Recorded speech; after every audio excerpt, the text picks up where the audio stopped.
Kenya itainuka, Kenya itasimama, Kenya itanawiri kwa umoja na uzalendo. Mimi ni Mkenya mzalendo. Je, wewe? Mimi ni Mkenya mzalendo daima. The government notes the public interest commentary and concerns of timelines following the assent to 8 bills by His Excellency the President after they were passed by the National Assembly on 15th of October 2025. The presentation of the bills for assent was prearranged and scheduled to ensure compliance with strict constitutional, statutory, and procedural timelines, international commitments, and conditions. Hence, the assent of the bills to further ensure continuity of the business of government, including the Computer Misuse and Cybercrimes Amendment Act, the Wildlife Conservation and Management Act, the National Police Service Commission Amendment Act, the Land Amendment Act, the National Land Commission Amendment Act, the Air Passenger Service Charge Act, the Virtual Asset Service Providers Act, and 8, the Privatization Act. On the Computer Misuse and Cybercrimes Amendment Act, it is important to note that the new amendments do not curtail freedom of expression or give government agencies unchecked power to silence dissent, as alleged. Rather, they strengthen Kenya's capacity to combat real and growing threats such as child pornography, online extremism, terrorism, propaganda, cyber harassment, identity theft, and financial fraud. The power given to the National Computer Crimes Coordination Committee to render a website or application inaccessible is subject to proof that it promotes unlawful activities, and any such directives is subject to judicial review in accordance with Article 47 and 50 of the Constitution on fair administrative action. This approach mirrors international best practices where governments have enacted similar frameworks to protect citizens, especially children, from harmful and extreme content. Let me repeat that. To protect citizens, especially our children, from harmful and extremist content. The government therefore reiterates that the freedom of expression and media and Article 33 and 34 remains intact, subject only to limitations prescribed by law in the interest of national security, public safety, and morality as an African nation.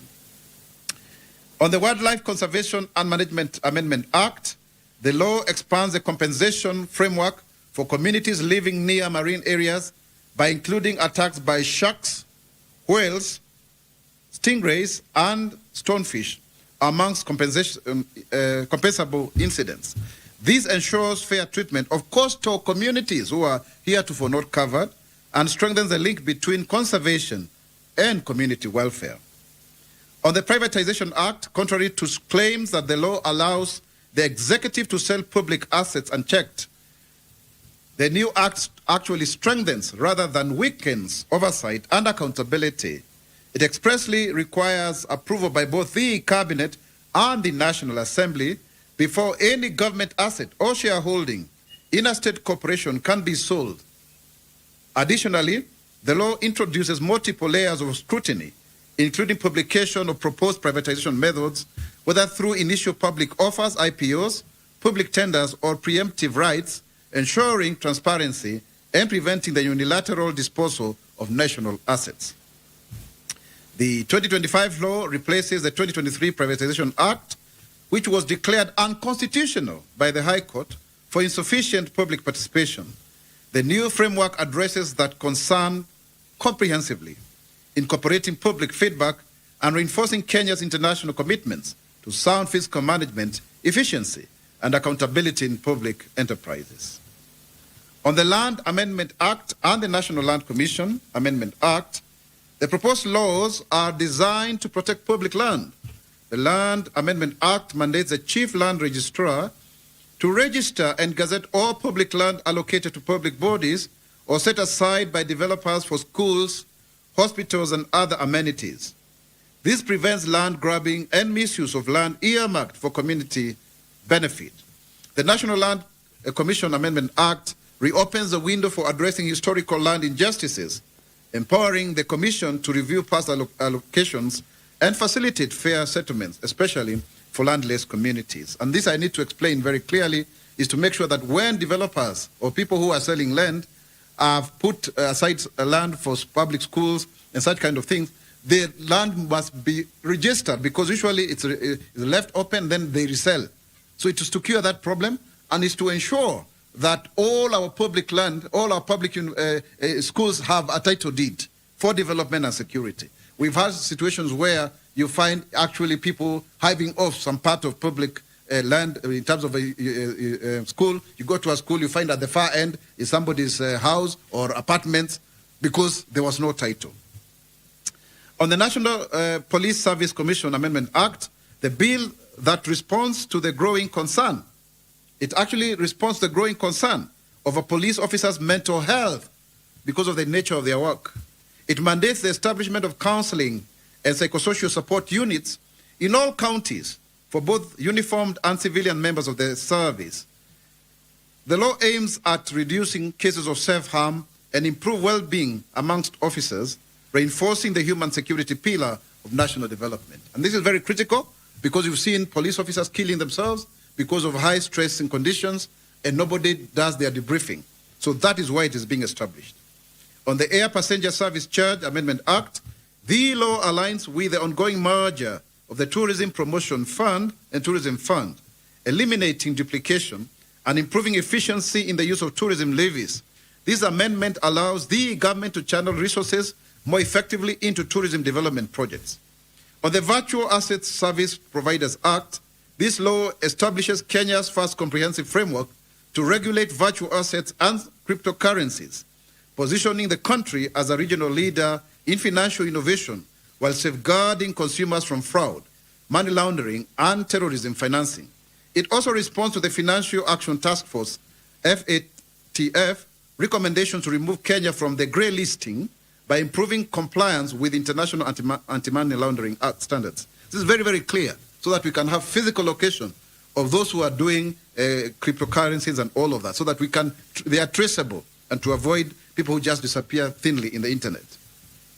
On timelines and progress, the assent of the 8 bills follows strict constitutional and procedural timelines, and some have actually been returned to Parliament with reservations from the executive under Article 115 of the Constitution, which outlines the process for the President to assent to a bill or refer it back to Parliament for reconsideration, and had to be resubmitted within prescribed timelines, as per the Constitution, as you can hear.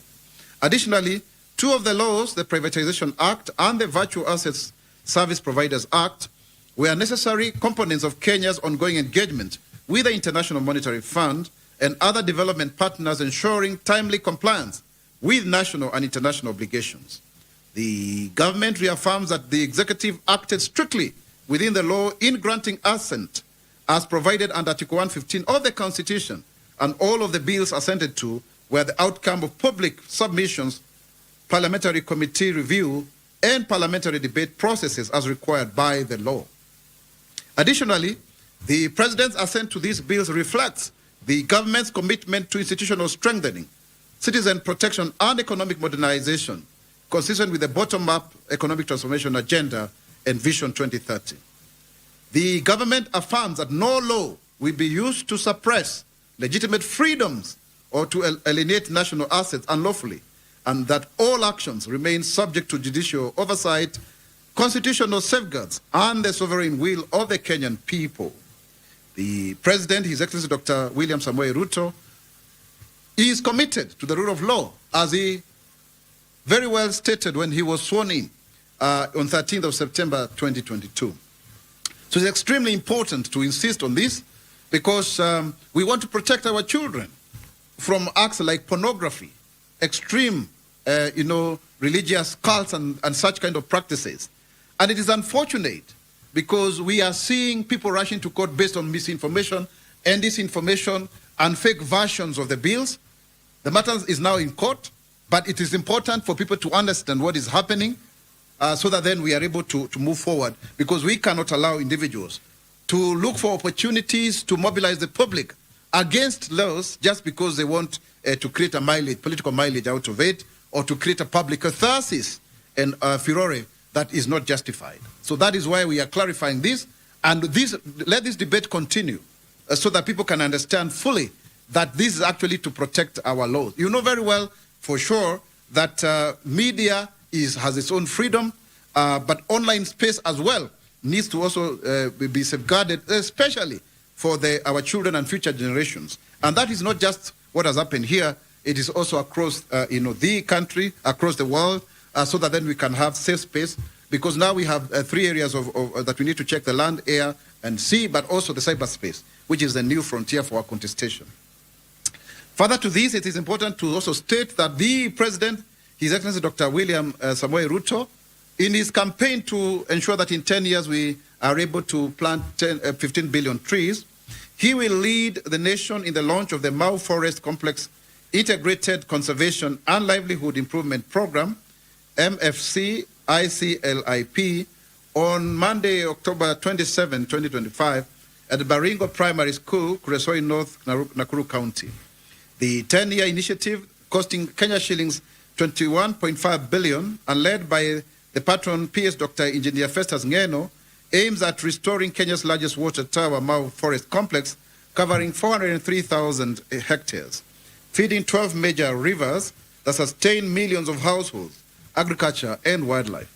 It targets degraded areas in the eastern, western, southwest, and Molo forest blocks.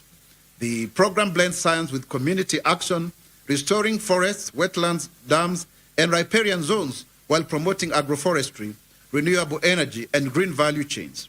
Through collaborative adoption by government, corporates, and communities, MFC ICLIP will also create 10,000 green jobs and empower youth-led environmental initiatives, securing Kenya's ecological and economic future while fostering sustainable livelihoods.